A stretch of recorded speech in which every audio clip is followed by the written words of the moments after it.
Hello, welcome to a game called The Letter. It's a visual novel horror game on Steam. Pretty much like every other game. Probably every game is on Steam. Not every game, but hey, it doesn't matter. Shut up.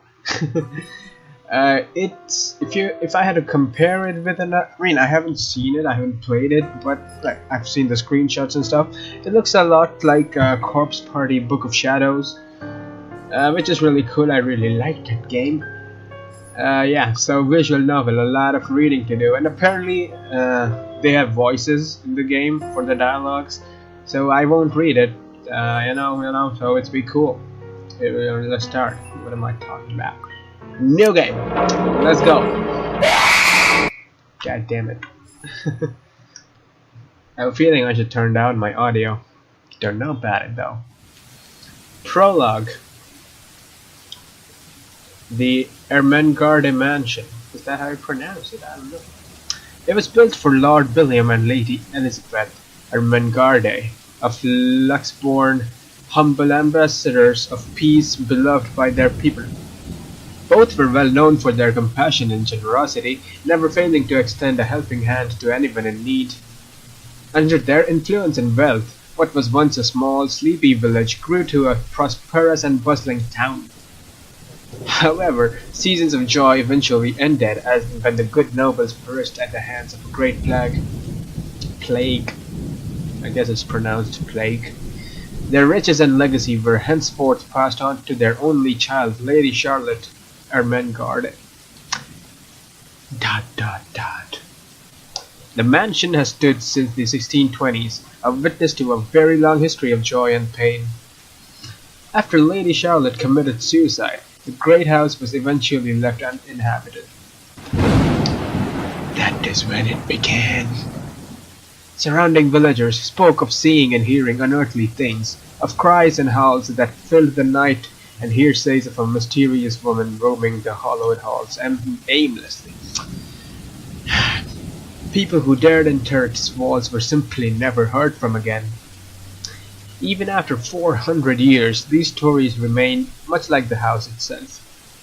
Whispers about the once great house, its legend, and its curse still fall upon the villagers' ears. In spite of this, the current owners are convinced that these stories are nothing more than a hoax, and they die, probably. With little regard for the truth, they had the Briar Realty Corporation place the property back on sale. Like Pandora's box, the secret that lie inside await to be discovered by brave souls. What is this team? Branching Cree, what the fuck is that? What the fuck is... Oh, I don't know. Never mind. No matter what happens, take care not to be consumed by the curse. ... Good luck. Thank you indeed, sir. Isabella. It's a nice house. Or is the school? It's a school. Rose. Hello? Isabella? Are you there? Where are you? A familiar jittery voice comes from the other end. Oh, hey Rose! I'm at St. Goretti High. What's the matter? What do you mean, what's the matter? It's the mansion, silly. I'm here and you're late. Jeez, we're on shift together. You promised. Oh my god, please don't tell me you forgot. You were planning on leaving me to check this place out on my own, weren't you? You chickened out. Calm down. You know I take my promises seriously. I'd like to believe that.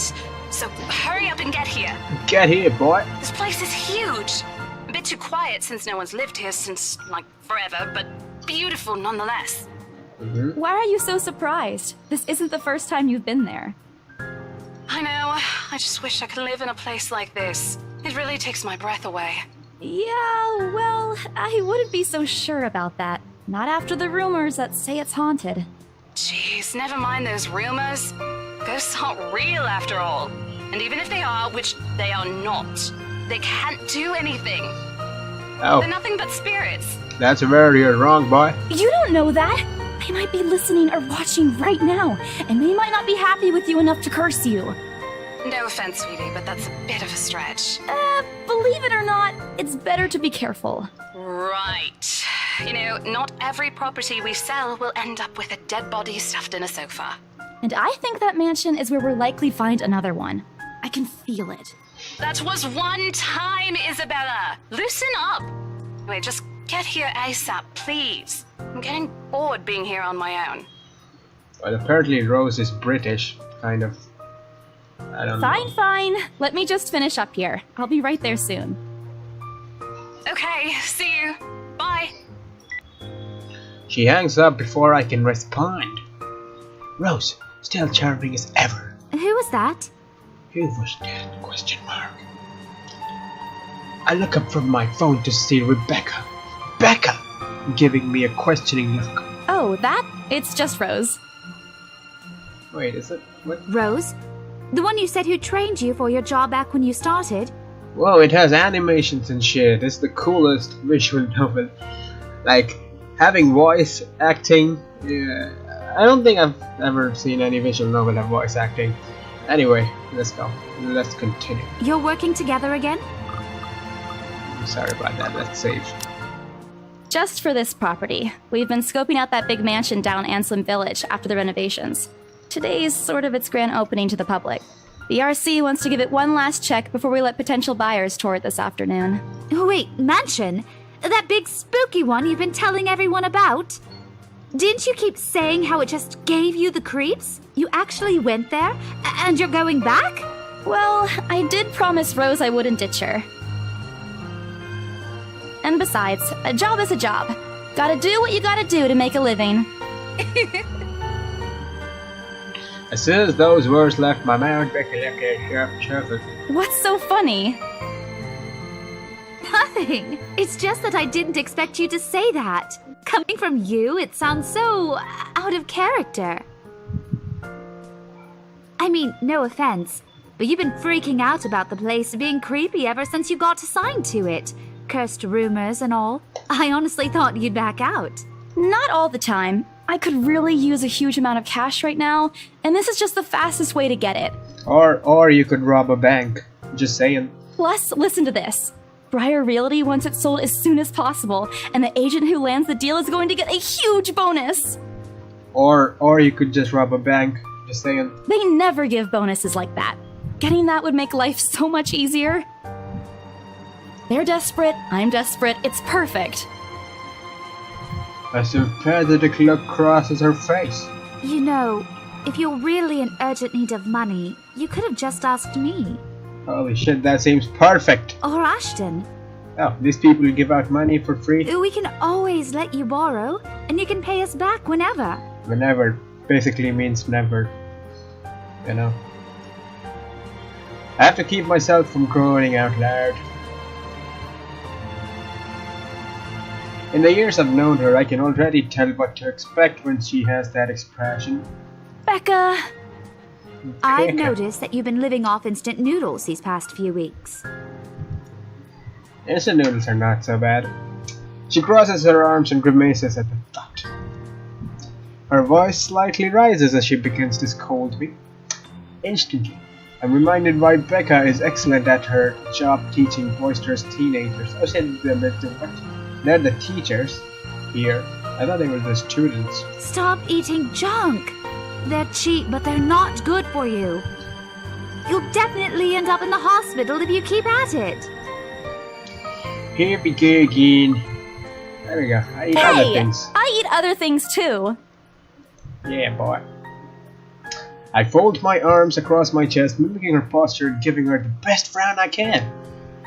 The same one I use with my younger siblings when they're being difficult.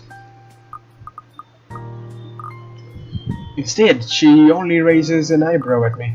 Well, we have something new relationship. Oh, so it tracks everyone. Ah, that's cool. So we haven't met these people. Okay. Zachary. Rebecca is over the roof. And there's something new on the journal. Undiscovered journal entry.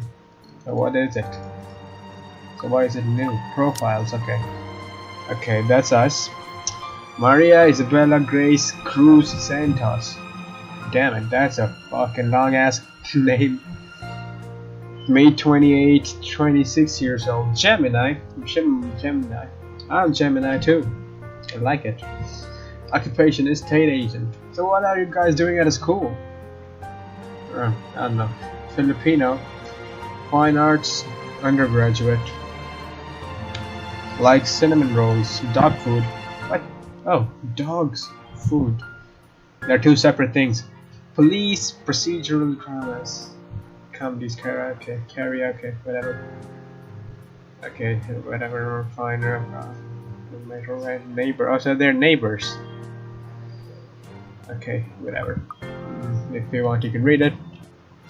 She only raises an eyebrow at me. That's not going to work on me.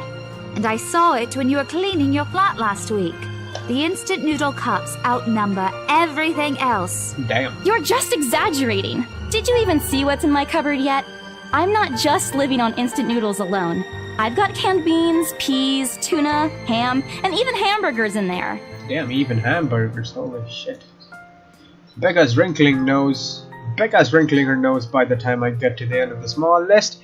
I think she even went a little green on the last one. Well, hamburgers are cool. What? You don't like hamburgers? Come on, man.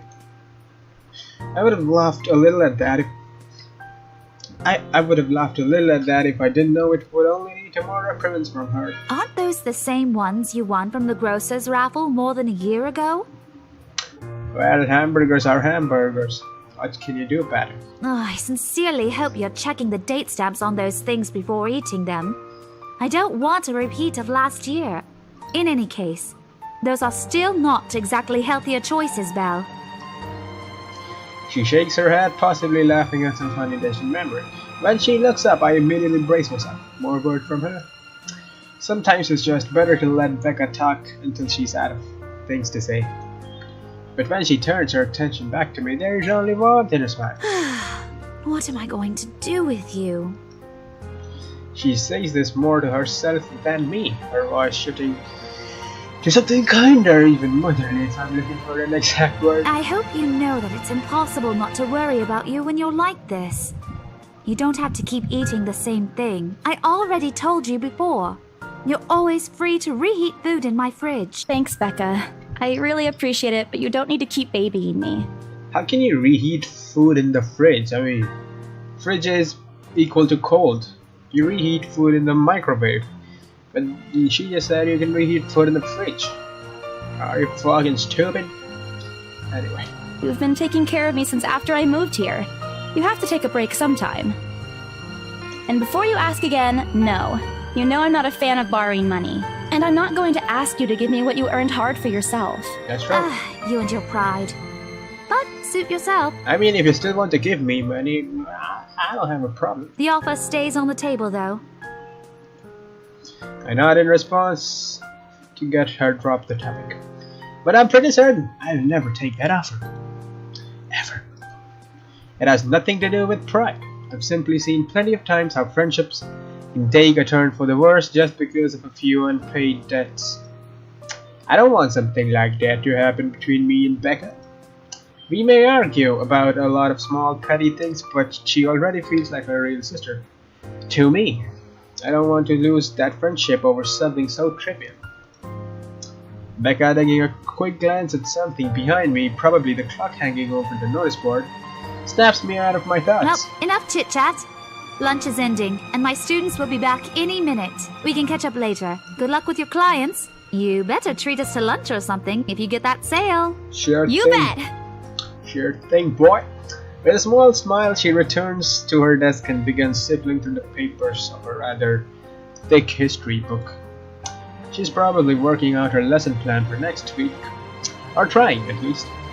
Her eyes are distant and she doesn't seem too attentive to whatever is on the page. As if she heard my thoughts, Vega starts coughing heavily. Her hand hastily goes to her mouth to stifle the sounds. This is precisely why I followed her here in the first place. For someone who makes a habit of worrying for other people, Becca sure forgets how to take care of herself. Hey, you sure you can manage on your own? I mean, you're still a bit feverish. Hush, dear. Don't you worry about me. I'll just drink some medicine and I'll be right as rain. Right as rain. I level her with a flat look. She has a cold for a couple of days now, something about the strange weather not agreeing with her lately. And despite my advice to take the week off and rest, I found her apartment empty when I dropped by this morning. She even left the medicine her doctor prescribed to her. Look who's being stubborn now. You shouldn't even be working right now. Seriously, you big baby. I'll be fine. For now, just go to work and stop making that Rose girl wait for you. Oh yeah, Rose. I'll Forgot call you about if I her. still feel bad. And you can come pick me up if it makes you feel any better. She offers me a reassuring smile, but I can only sigh. Why do I even bother? There is no stopping her once she's decided on something. Defeated, I reach inside of my bag to pull out the same bottle of medicine she left earlier. That's a weird ass medicine, it's got no label on it. Are you sure you want to drink that? I wouldn't drink that, just saying. She looks at it wearily, whatever. Then I place it in front of her. Unfortunately for her, this is the one thing I am not letting her have her way. Alright, but don't forget what the doctor said. Drink this on time. I'll see you later, okay? Okay. There's an amused gleam in her eyes when she shifts her gaze back to me. Look who's playing the mother hen now. Rebecca! Okay. I won't tease anymore. I'll make sure to drink it, Mom. Before I can retort, she casts another look at the clock. I take that as a sign to finally end the conversation and my short visit. With a wave of goodbye, I leave her alone to her classroom and her thoughts. I hail a passing taxi to take me to the property as soon as I leave the school grounds. It's a nice neighborhood. You've got Starbucks, coffee. You've got Mrs. Flowers and Sir Antiques, whatever. You've got Sleepy Sheep Inn. Man, that's my favorite inn in the whole fucking world. Okay, and you've got a hospital over there, right there, whatever. The mansion is some way out in the countryside, but I don't have trouble giving the driver directions. Apparently, everyone in Luxbourne City knows of it, including every bit of rumor surrounding the place. Just the mention of its name is enough for locals to give you cautious sidelong glances. I learned that the hard way the first time I commuted there, and it only boosted my belief that there's something more to the house. Even the news of it being renovated and placed back up in the market has caused quite a stir. Thankfully, it died down a few weeks later. The place would have become a lot harder to sell otherwise. I avert my eyes from the window as soon as the buildings shrink in the distance. We get a glimpse of the countryside soon, although a quick glance at my watch tells me we are still a few minutes away from our destination. Might as well get some work done. Rose did ask me to do some last-minute reviews of the mansion's documents yesterday. I looked them over last night, but you never know. Things may go wrong. When things may go wrong. Life has ways of messing up things like that. Indeed. Halfway through there reading the papers, my phone rings again. I pick it up without looking, neatly tucking it between my ear and shoulder. It's probably just Rose again anyway. It's Ash Ketchum. Damn Pokemons. Guess again. That voice. Ash. Bingo. Hey, what's up? Just checking if you're still cool later this evening. Yeah, I mean, I'm always cool. Pretty lit. Cool like a fool. You mean that thing with Zach? Yeah, you know the indie movie he's been working on for months? Indie movie? There are indie movies? Holy shit, I knew about indie games, of course. Indie movies? Damn. The premiere's going on tonight at a film fest, and he's really excited to watch it with us. He even called in the middle of the night just to remind me. No, don't worry. I didn't forget. I'll be there. Something tells me she would not be there. Don't ask me what. Just roll with it, okay? Cool. I'll see you later. What time do you get off? Around 6 p.m.? I don't know. It's the first day of the Ermengarde Mansion's open house, and we're expecting quite a number of potential buyers. I'll be booked the whole afternoon. Ermengarde Mansion? You know, the big Jacobean mansion at Anselm Village. I'm on my way there right now, actually. On your own? Yeah, well, Rose is already there, but yeah. I see. Looks like the scaredy cat finally toughened up. Shut up! Ash Chuckles from the other end. I can't help but roll my eyes at him. I'll see you later. Drop me a call when you're done. I'll see if I can pick you up. Whatever. Bye. Stupid asshole. Oh god, oh! Roasted, son. always teasing me whenever he sees a chance. I'll show him who's tough. Nice place. Journal updated. It takes a few more minutes until I finally reach the infamous mansion. I have to admit, the entire property does look wonderful from the outside. Beautifully situated in the middle of a vast open field, with several lush green trees dotting the immediate vicinity that converges in a small woodlands nearby. What the fuck is that noise? Is my mic picking that up? I just have to cut it out. Goddamn rain. Ah, what's nearby? Whatever. Yet, despite of all this, it does nothing to hide that something is just wrong. The surrounding area is unusually silent. The only rustling of the leaves, and only the rustling of the leaves can be heard, as the occasional breeze passes. While Anselm Village is just a few miles away, everybody keeps their distance on purpose. What? How the fuck is it over now? Oh, I can look at the dialogues with this scroll wheel. That's cool. Perhaps out of fear, horrified at the thought of falling under the mansion's curse.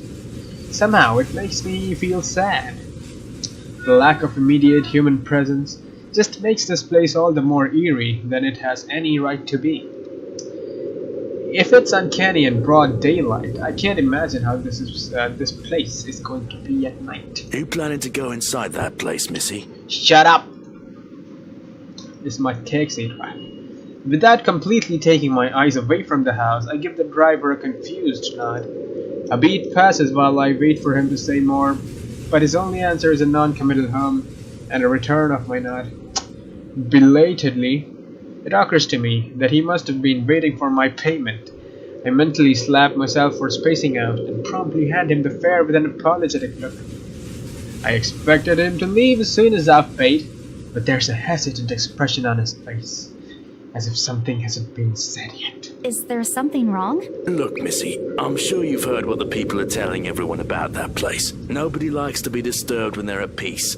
And I'm pretty sure whatever they say is in that house doesn't want to either. I admit they did a good job fixing it up, but there must have been a reason why even distant relatives of the family who used to own the house never lived in there despite inheriting it. Indeed. Good point, taxi driver man. No wonder they wanted to get rid of it. Maybe they just didn't like it? I mean, it's a fucking mansion. How can you not like it? You never know. He drives off after, but what he says has left a foreboding feeling in my gut. I breathe out a heavy sigh as I make my approach towards the house. After hearing enough of the rumors, I should have expected the conversation to take that turn. God damn it. But I'm already here. Backing out is completely out of the question. It isn't like I have any choice in the matter anyway. If I want to get that bonus and commission, one way or another, I've got to sell this property. The door is ajar when I get to it, however, and my own copy of the keys dangle in my hand, now useless. Rose must have left it open when she arrived. She's probably dead. That's weird. We may be the only people in this house. We may be the only people here this early, but I've never known her as someone careless. Entering inside, what greets me inside leaves what? Skip that one. They've cleaned every corner, waxed the floor, dusted the antiques, searched every nook, cranny, and crevice. It made its pick and span. All for the sake of making the mansion more enticing to the modern-day lords and ladies. But no matter how hard they try, the mansion still looks as soulless as ever, as though it's going to eat you alive. If you ask me, they should have just listened to what the other people have been telling them and leave this place alone. Some things in this world are better left in peace, never to be disturbed ever again. Then why the fuck are you here? Rose? I call out. Rose, I'm here. Where are you? My voice echoes softly throughout the hallways. Triple dot. Oh, who am I kidding? In a place this big, I don't even think she'll hear me, no matter how deafening the silence is. She could be all the way on the other side of the property for all I know. Quickly, I reach for my phone and dial her number. But The number you have dialed has not been recognized. Please check and try again. yeah, she's dead. What do you mean? What do you mean has not been recognized? We were just talking a while ago. Maybe Rose is a ghost as well. And she brought us in here for holy shit. It's not like she was eaten by the house, right? But even so, why wouldn't her number ring? Or maybe the ghost did hear us talking and spirited her away. Right? Right? Triple dot. Now, Isabella, don't be ridiculous. She probably just wandered deeper into the house and lost signal or something. I dialed her number again, hoping to connect this The time. number you have dialed has not been recognized. Please check and try again. But to no avail. Oh boy. I have a very bad feeling about this. Rose? If you can hear me, please come out. Come on, Rose. This isn't funny. You know this place gives me the creeps. Isn't it like daytime? Like broad daylight time? Ghosts don't operate under broad daylight. What is going on? No answer, boy. This isn't going to work. The place is big. She can be anywhere. I need to start looking for her. I take a deep breath before venturing deeper into the mansion. Holy shit, what was that? Taking a couple of steps forward, I noticed something move by the hallway above the grand staircase. What the hell? Rose? Rose, is that you? Sorry about that. Not funny. I'm leaving you if you don't come out. Not coming out, huh? Fine, I'm going. But the door is locked. Let me guess. She won't go. Come on, man. Okay, that is a lie. She's my friend. I can't really leave until I know she's alright. Growing desperate, I make another attempt to reach her number. Come on. Please give me something. Please, Lord. Triple dot. What? It worked. Finally. Hello? Hello? Rose, I'm here at the mansion. Where the hell are you? Yeah, definitely dead.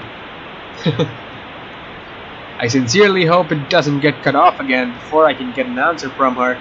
Oh, let me guess, it cuts off. Rose, come on. Where are you? A few moments pass until the static eventually starts to quiet down. I'm Attic? That's the last place you want to go in a haunted mansion. Maybe the second last. The last place you want to go is the basement, probably. What? The attic? Why? Crap, it got cut off. Man, do I really need to go there? With how deep inside the mansion the attic is, there's barely any signal there. No wonder I can't contact her. But why is she there? Out of all places, she just has to make me go fetch her in the creepiest room of this place. Is she doing this to get back at me for being late? Dude, it's raining like fucking crazy outside. Anyway.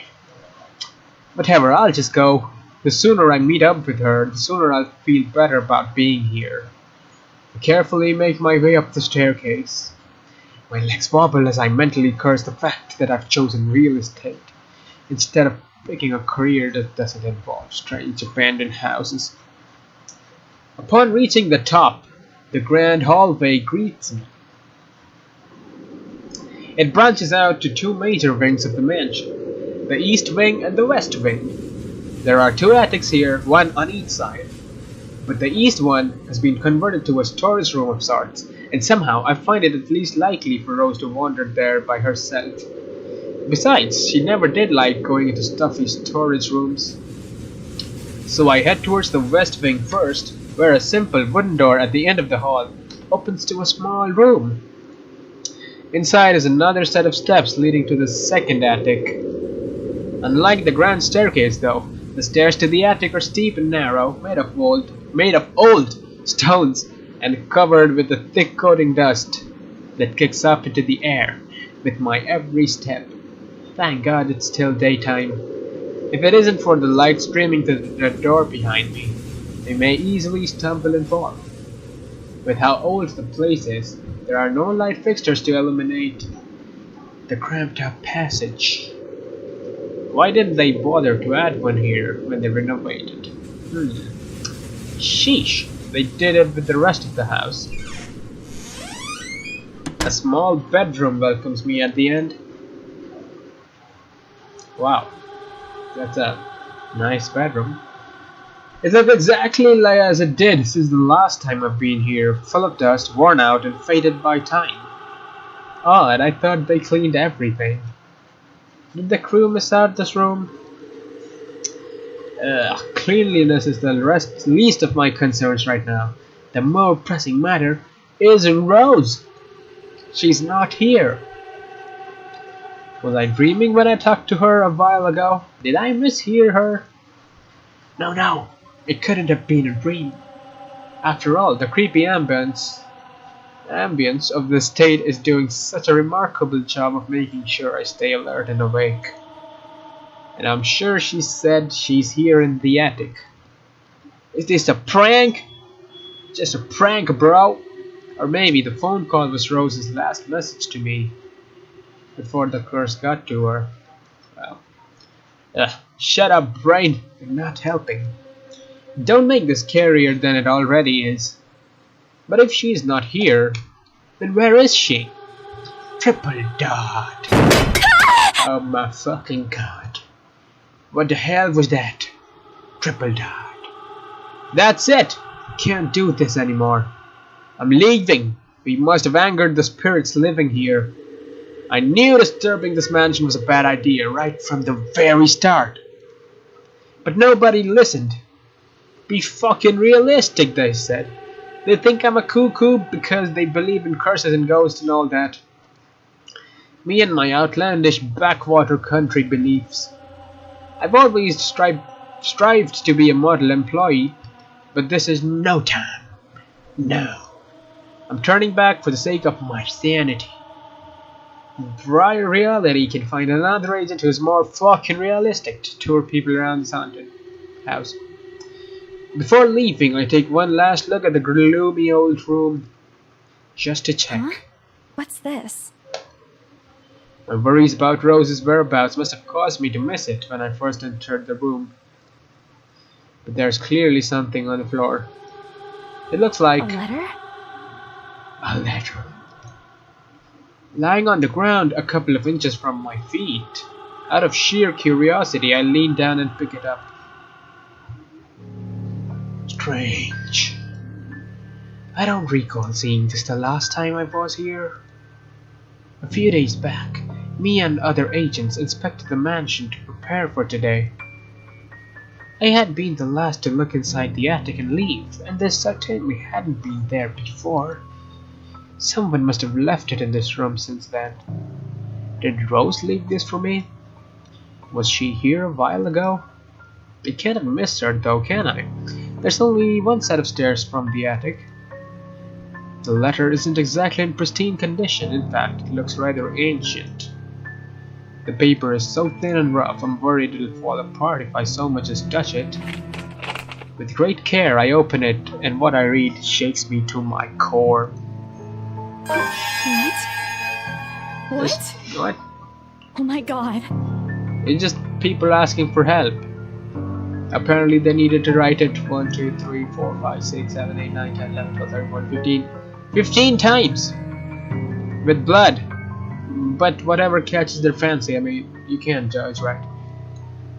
Nothing about the words help me. Nothing but the words help me fills the page. All of it seems written with a crimson shaded pen. Or blood. Oh, holy shit. Prediction master. Or blood. I gulp. The same phrase just goes on and on until... It's one of those Facebook. Send this to 5 people and your wish will come true. Or you will go to hell. The same phrase just goes on and on until... Send this to 5 people or else. Or else what? Or else quadruple dots.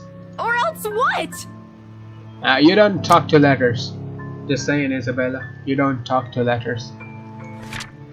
As quickly as I can, I scan the envelope.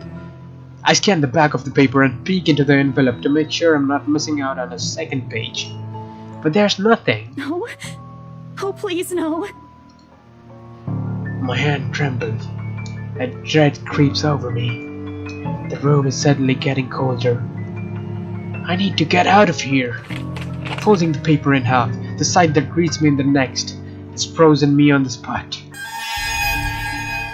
It's just really ugly feet. I mean, you can't judge it. Just ugly feet. I mean, people have those, alright? Don't judge. Could be a human being. Just ugly feet, you know? A pair of blood-soaked feet enter my field of vision, covered in gaping wounds with skin eaten away to reveal flesh, bone, and all manner of things one isn't meant to see. It's too much. That's what Taco Bell does it to you. Or Taco Bell. Taco Bell. I don't know. All of it is too much. I want to cry, call for help, but the words catch in my throat, even my feet won't move. Completely paralyzed out of terror. Lord, please help me.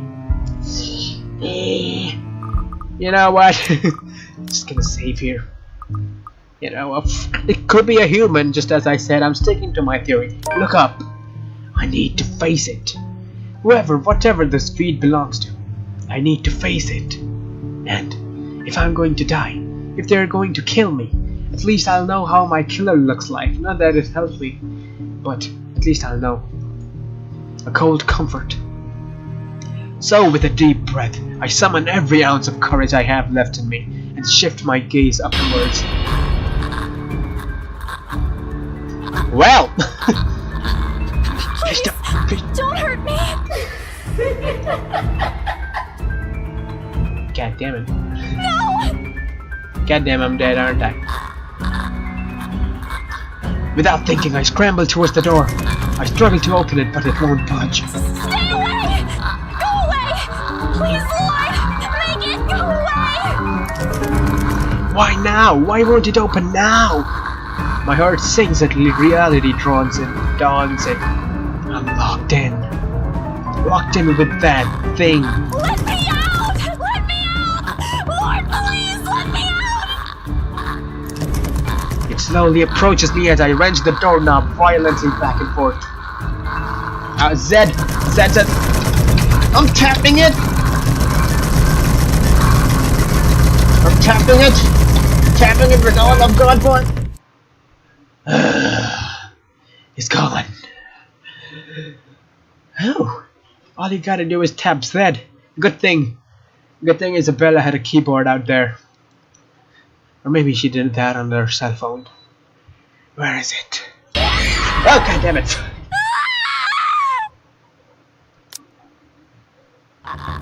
Well, I tapped Zed. Come on, my fingers feel like it's gonna fall off. Yes. Well, after a game over, it continues. Whatever. The door finally swings open. I couldn't have been happier. Wasting no time, I leap out the door and don't look back. My feet pound against the floor in rhythm with the loud fast beating of my heart. Whatever. By the time I run past the hallway and find myself atop the grand staircase, my chest feels so tight like it's going to burst. But that's nothing compared to the feeling of hope the sight of the exit gives me, but it's locked, let me guess. A breathy laugh escapes me and my shoe slips and I find myself falling until my back hits the ground and pain racks my body. Ah, come on, man. My head grows fuzzy and my vision dims as I fight to stay conscious. Go. Come on, man. I tapped Zed so many times for you. What do you want? The last thing I see are those feet before all I know is darkness. Triple dot. Triple dot.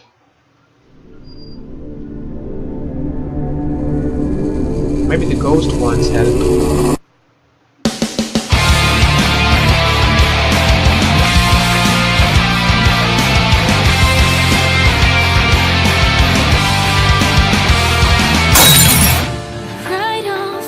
Dude, this game has an opening song. It's fucking badass. I won't forget you, though your life fades away as Am I dead? wither in this world. Oh, really, I'm dead. Whatever. Hold my hand and leave. Please don't leave me be. In these bloody halls Is that a where Orochimaru we from Naruto? That looks like a female version. our memories alone remain. I reach out beyond the curtain black. I'm in too deep, so this letter I write. I want to be free, together by your side. And spend eternity in this lonely place we call home. Well, there are so many people. I bet we'll kick the ghost's ass. I mean, it's just one ghost. Why don't people think about that in horror stuff? It's just one ghost, but you're many. Two heads are better than one.